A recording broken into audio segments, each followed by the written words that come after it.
what can you say about that? It was definitely a game of two halves.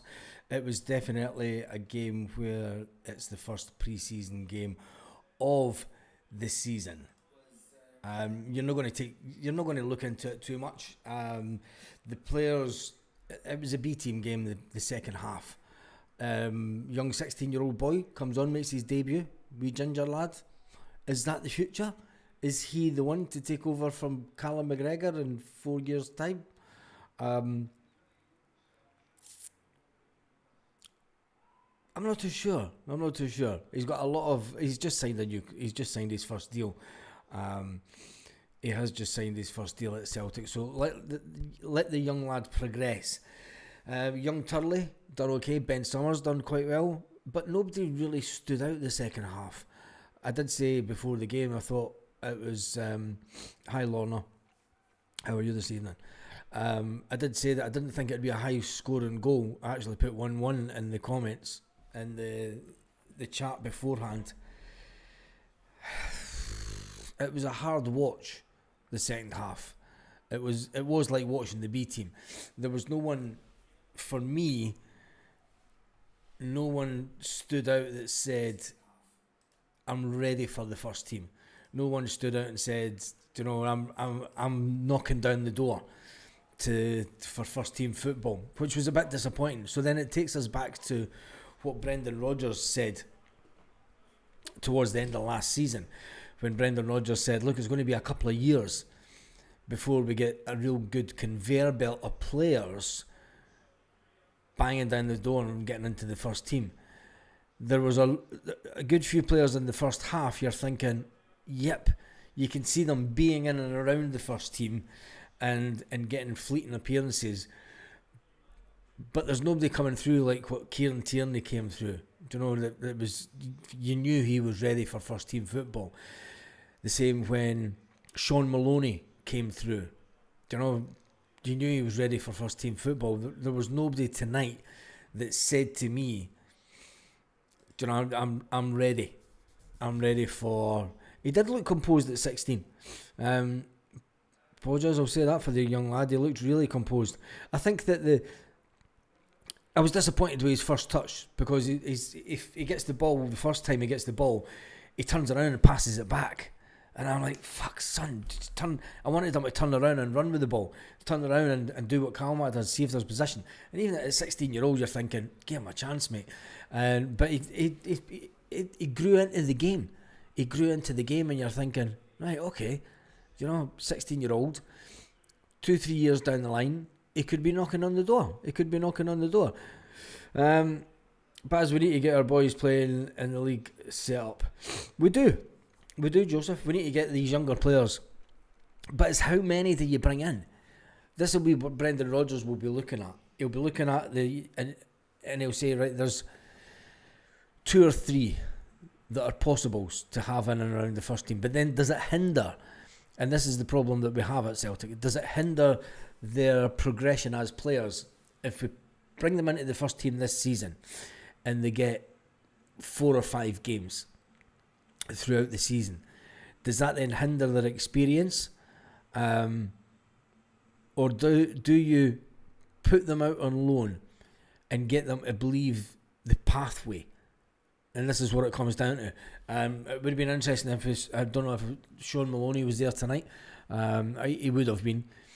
You would think he would be there. I know that McManus was there, but you'd be hoping for Sean Maloney to be there and watching these type of games.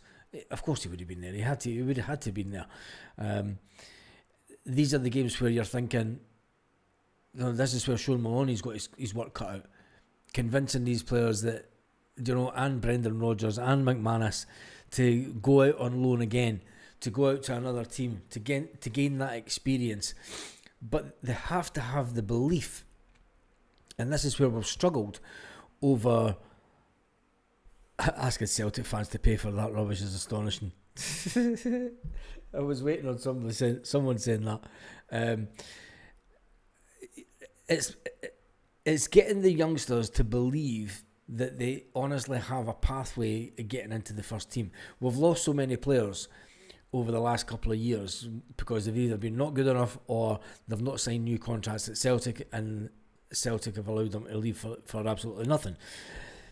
We have to get away where we've just brought in seven young guys at 17 year old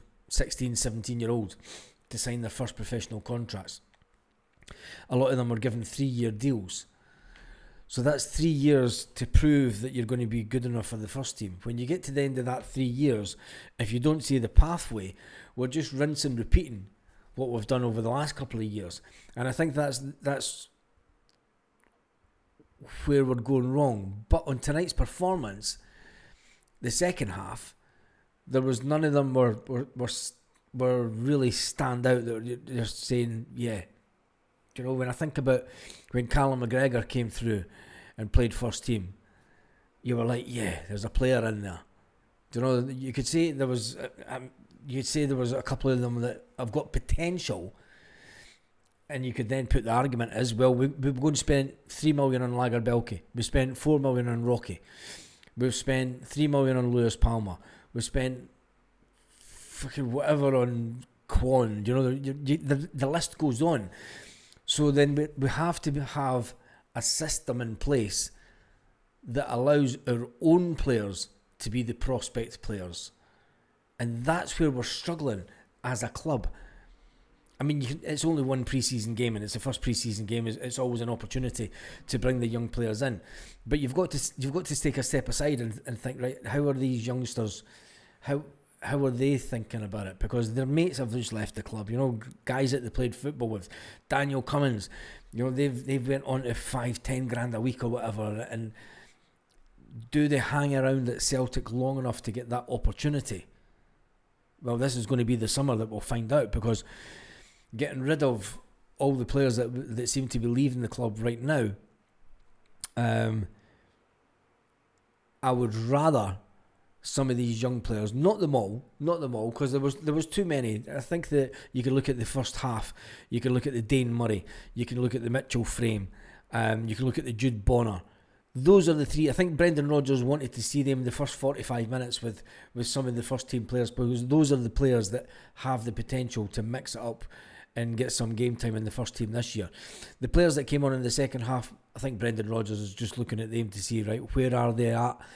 Where can we put them out on loan? How can we get them to go up to the next level? Because they've hit a peak at the B team, and the next step on their football journey in their career is obviously a case of go out, play some first team football for a club, and then come back and then see where you are, and then we take it from there. It was just a kick about the second half. You know, it was a B team pre-season friendly. The second half, first half was a little bit better. It was a lot better. The fast attacking football, the speed of the game was quicker the first half. You can tell that it was B team stuff, because they were running a bit more with the ball.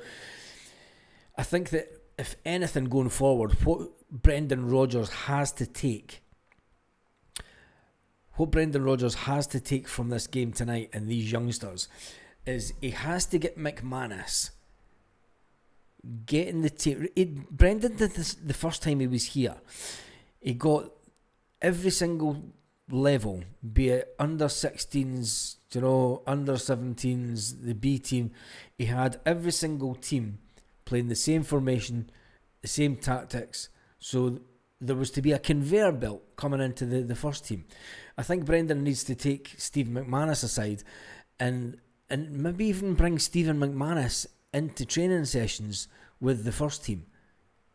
Or I'll tell you one thing, what might not be a bad idea is our number 2 at Celtic just now, stick him with the youth team for a couple of weeks and get the training up. I think that we definitely need them playing a little bit faster. And I know they're just young lads and all the rest of it, but you know, if you're good enough, age isn't a thing. The speed, the intensity, that step, that level up into the first team, I just don't think it was there. I don't think it was there with some of the players. Do you know, it was just, they were sharp and they were good for their age. Do you know, I'm not disputing the talent. There's some talented players there, but it's too big a step right now for some of them, and which is it's hard. Do you know what I mean? I was getting serious, but there's nothing there to look forward to for the near future. Well, Brendan Rodgers did say that. We beat Queen's Park, something the Sevco cannot say. Yeah, that's true. Celtic TV was better tonight. Folk in the first half were saying it was worse. Watching this horseshoe pish style.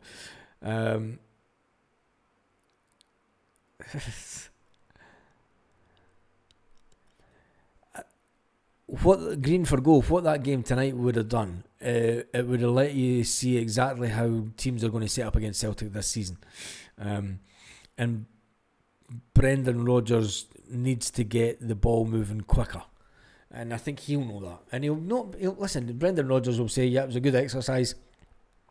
He'll take all the positives from it. There was a lot of positives to come out of the game tonight. Young 16-year-old just signed his first professional football contract this week at Celtic, and he pulls on the hoops for the first time. That's all good.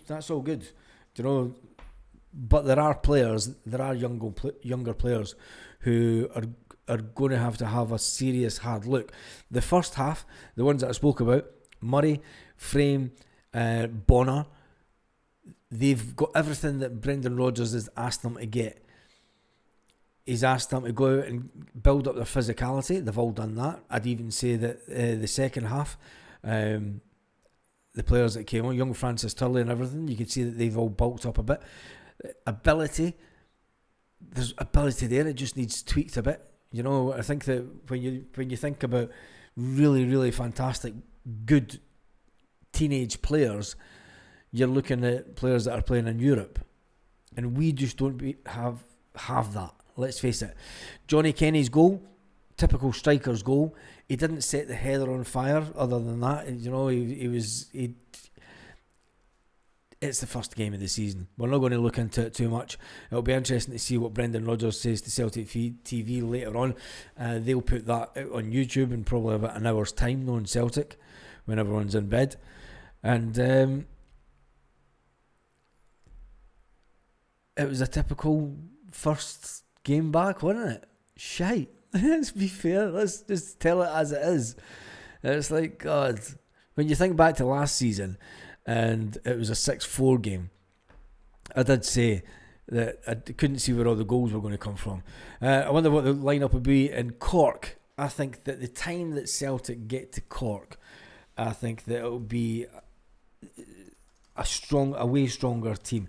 This first one is all about players that won't go to Cork, players that will be left behind, that won't go to the training camp. The Cork game is an opportunity for Brendan Rodgers to see. He's got a week. He's got 4 days. It's on Tuesday evening, that game. So you're going to have a lot more of the first team players back. They then head over to Portugal, and they've got 2 games. One on Saturday the 12th, and then the Sporting game on the 16th. So it'll be interesting to see how those 2 games go. I think that's when Brendan Rodgers will really start ramping things up, and the first team players will come back. I think the time that we play Sporting Club de Portugal, I think the time that we get to that game on Wednesday the 16th, you will start to see the shape of the team, because when we get back to Celtic Park and play Newcastle United, it's going to be your first team. When we then head over to Italy and we play Ajax, it's your first team in full swing. So Brendan Rodgers took this game at what it was always going to be. I look at the B team players to see where they're at for himself in a game, see where Stephen Welsh is at as captain, and seeing what players may have the potential to take the step up this year. There wasn't too many of them, but it'll be interesting to see where some of these young players go out on loan, because that's where you want to watch, where they go out on loan. So let's jump into the comments. You need to put the ball in Uber and make it go faster. It's the first game of the season. We're not going to start slating Brendan Rodgers right the first pre-season game. Next week will be a lot different, especially having key players back and new players in. Good to see Rio and Dyson back in training. I still think the worry for me is hopefully that now that we've sold Kuhn, that Celtic will look at the window and say, right, we're going to sell one asset. We're going to sell one big asset, and hopefully that's that done and dusted. Hopefully the big payday as such. I mean, it's only 17 million. I know that Ajax has got to get a cut. I know that the other previous team will get a cut as well. Celtic will walk away with around about 13 million in profit, which is fine. It's fine and dandy. But hopefully that's the only big sale that goes through. Hopefully Rio Hatate isn't sold, and hopefully Dyson Maeda isn't sold. If we get to the end of September and they're still here, with more additions coming in, we can then say that the squad is strengthened. But when you look at the B team players, there's none of them setting the heather on fire, as you say. Gives a couple of marquee signings, says Big Des. What's a marquee signing for Celtic these days? Don't know, what is a marquee signing? If we go for this guy for Liverpool, there's your marquee signing, 15 million. Will Brendan Rodgers sanction that one? Will he sanction it? And can Brendan Rodgers talk the young guy? Strelic and Bilwishka will come in. They're ones that have been linked to Celtic for a while. I think the Bilwishka one will definitely happen, because we still need a winger. Because as we stand, we don't have someone to replace Jota. So Jota's out until January. We've just sold, so we're two wingers down, and we've only brought one in. So you're still expecting Celtic to go out and make another good signing for a winger over the next couple of weeks. The lad for Liverpool, is this lad for Liverpool happening? Well, it's speculation, and I know Celtic have made contact about him. Brendan Rodgers does like the young lad, but it's whether we can get him to Celtic, and that's the big problem. You know, it's always West Ham for the Liverpool youngster. Do you think he'll stay in the Premier League? If that was the case, why did the young lad not stay at Fulham? Do you know the young lad that came to Celtic? He had the opportunity to stay at Fulham, and he went, "Nah, I'm going to go to Celtic." And can't see Jota playing until next year around February time.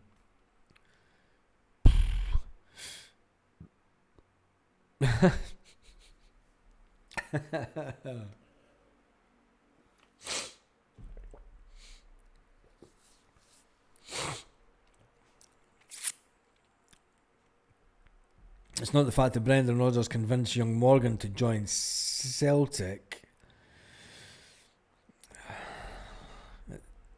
It's the fact that you can't convince the board to make that transaction. I would rather 15 million spent on a centre back and a left back. We don't need big money spent on a left back. I don't think that we need big money spent on a left back. You're bringing Kieran Tierney in.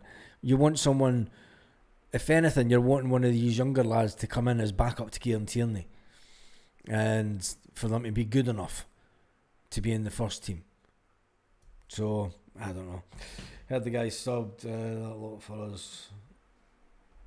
Who cares? Who cares about them? Who cares about them? Anyway, it's late here. That's at 5 to 11 at night. Celtic won their first game of pre-season 1-0. At least we won it.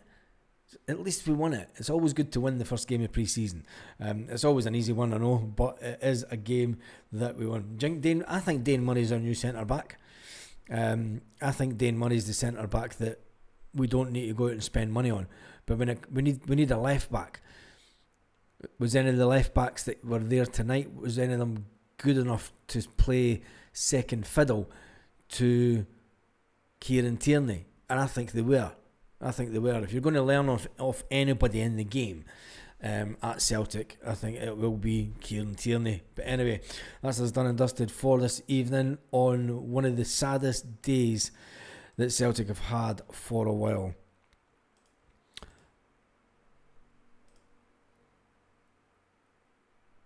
I'll just put this up there. And Put it right up there. It is one of the saddest days that we've had at Celtic for a while. Today we buried the legend that was John Clark. John Clark spent his life devoted to faith, family and football.